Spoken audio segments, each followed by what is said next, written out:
parle en toute vérité, en toute sincérité. Et quand Dieu l'a envoyé, il lui a donné le plein pouvoir pour exercer ce qu'il doit exercer au milieu des hommes. Parce que toute la puissance de Dieu est en lui. Il ne lui donne pas l'esprit avec mesure. Nous qui sommes sur terre, qui sommes des êtres humains ordinaires, Dieu nous donne toujours son esprit avec mesure. Nous recevons toujours une portion de l'esprit de Dieu. Nous ne recevons pas la totalité de l'esprit de Dieu. Vous comprenez? Chacun d'entre nous reçoit l'esprit de Dieu, mais il reçoit une portion. Que le frère Mario cherche ce verset. Mais pour ce qui lui concerne, celui qui vient d'en haut, celui que Dieu a envoyé, il lui donne plein pouvoir. C'est pourquoi l'esprit qui était en Christ, homme, c'est l'esprit de Dieu pleinement. Non pas une partie de l'esprit de Dieu, mais la totalité de l'esprit de Dieu. Cela voudrait dire que l'esprit de Dieu a quitté Dieu pour habiter seulement dans Jésus? Non. Puisque Jésus était dans le Père. L'Esprit était aussi dans le Père, il était aussi dans le corps de Jésus, de même que l'Esprit de Dieu est avec Dieu, mais il est aussi en nous. Quand on parle d'une portion de l'Esprit en nous, ça ne veut pas dire que Dieu a coupé une portion de lui et qu'il l'a mis au-dedans d'un homme. Non. Non.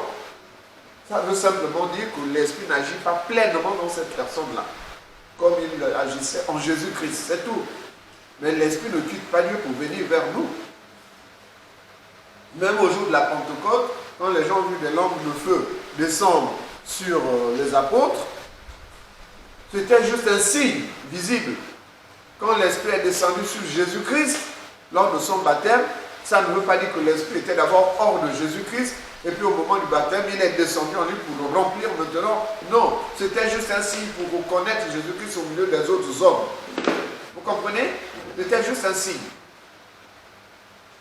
Continue la lecture. Verset 35.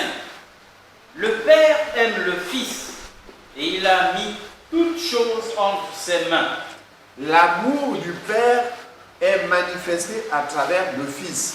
C'est lui la manifestation visible de l'amour de Dieu. Et cet amour est complet. Ce n'est pas comme l'amour des hommes. Dans une famille, un papa et une maman peuvent aimer un des enfants, il aime tous ses enfants, mais il y a un qui aime un peu plus. Là, c'est les hommes. Mais chez Dieu, ce n'est pas comme ça. Continue à lire. Celui qui croit au Fils a la vie éternelle. Voilà. Reprends.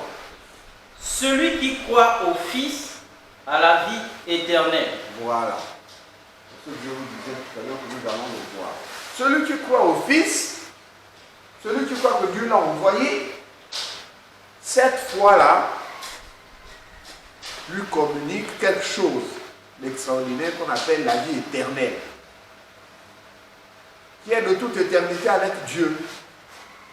Et il veut donner cela aux hommes qu'il a créés.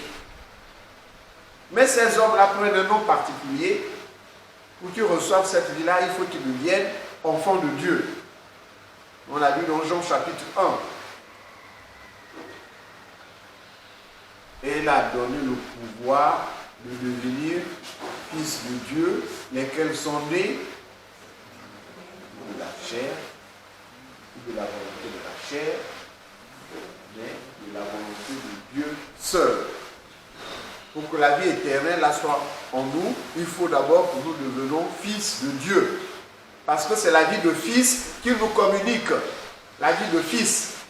La vie qui était dans son fils humain, c'est celle que Dieu nous communique à nous aussi, les humains. La même vie. Il nous la communique et cette vie-là demeure éternellement. Pourquoi? Parce que ce qui est de Dieu ne peut pas mourir.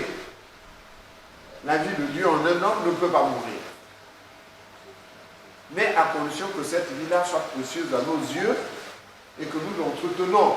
C'est pour cette raison que nous devons diminuer et que cette vie-là grandisse. Pourquoi? Parce que c'est la vie éternelle. Elle est plus précieuse que la nôtre. Continue à lire. Celui qui ne croit pas au Fils ne verra point la vie. Celui qui ne croit croit pas à celui que Dieu a envoyé ne recevra pas cette vie-là. Parce qu'il n'y a qu'un seul moyen pour recevoir cette vie, c'est de croire à celui que Dieu a envoyé. C'est tout. Il n'y a pas d'autre moyen pour que la vie de Dieu te soit communiquée. C'est l'unique moyen. Oui? Mais la colère de Dieu demeure sur lui. La colère de Dieu demeure sur lui. Pourquoi elle demeure? Parce que tout homme qui naît sous ce soleil, dès qu'il naît là, il a encore bébé, la colère de Dieu est déjà sur lui. Pourquoi? Parce que le corps d'Adam et le corps de Ève ont été maudits. Maudits. Or, nous héritons de ce corps-là qui est maudit. Celui qui naît dans un corps. Qui lui a communiqué ce corps? Son père et sa mère. Donc ce corps-là est maudit. Est condamné. Et là, elle est aussi condamnée puisqu'elle est dans le péché. La condamnation de Dieu demeure. Maintenant, pour sortir de cette condamnation, il faut croire au Fils unique de Dieu. Pourquoi? Parce que lui, il est la parole, et que dans cette parole, il y a la vie. Donc, en accueillant Jésus-Christ en nous, on accueille la vie éternelle. En faisant grandir Christ en nous, nous faisons grandir la vie éternelle. La vie éternelle, c'est comme une sorte de vaccin, puis ces temps-ci les questions de vaccin. C'est comme un vaccin que l'on met en nous, et qui vient maintenant remplacer ce qui est en nous, pour nous rendre meilleurs. Si on peut prendre une allégorie avec ce qu'on entend dehors là, que le vaccin là, il va faire ceci dans votre corps, il va faire ceci. Mais vous n'avez pas Jésus-Christ. Jésus-Christ va laisser votre corps se faire ronger par un vaccin. Hein? Et les gens croient à ça. Vous ne croyez pas à ça. C'est accepter la mort prêchée par les démons. Votre corps est le temple du Saint-Esprit. Le Saint-Esprit ne sera pas détruire son temple. Ne laissera pas les œuvres des ténèbres venir détruire, sauf si vous-même vous acceptez.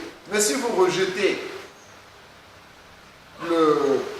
Je ne vous dis pas de rejeter le vaccin, je ne parle pas de ça. Le vaccin, c'est comme un aliment que vous mangez, c'est tout. Il vient nourrir votre corps, point. Ici, il vient vous protéger, c'est tout. Mais votre vrai protecteur, c'est le Saint-Esprit en vous. Vous comprenez? Donc, si on vous dit d'aller vacciner, allez vous vacciner, c'est tout. Si vous voyagez, on vous dira, il faut le vaccin. Nous tous, quand on était jeunes, on nous a vaccinés, non? On est encore là.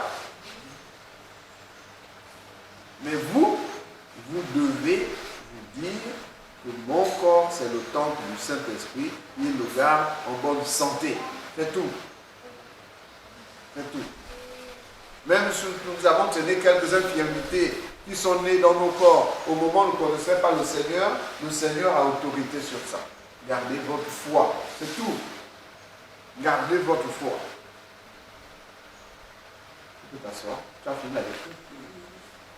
Donc, qu'est-ce que le Seigneur nous enseigne? Qu'est-ce que la parole de Dieu nous enseigne? 1. Ne soyons pas comme Nicodème, qui vient seulement écouter. Je vais d'abord écouter la parole de Dieu. Ah, j'ai vu, on chasse les démons là-bas. Et tu viens comme voir un spectacle. Non. La parole de Dieu que vous écoutez a pour vocation de vous communiquer la vie éternelle.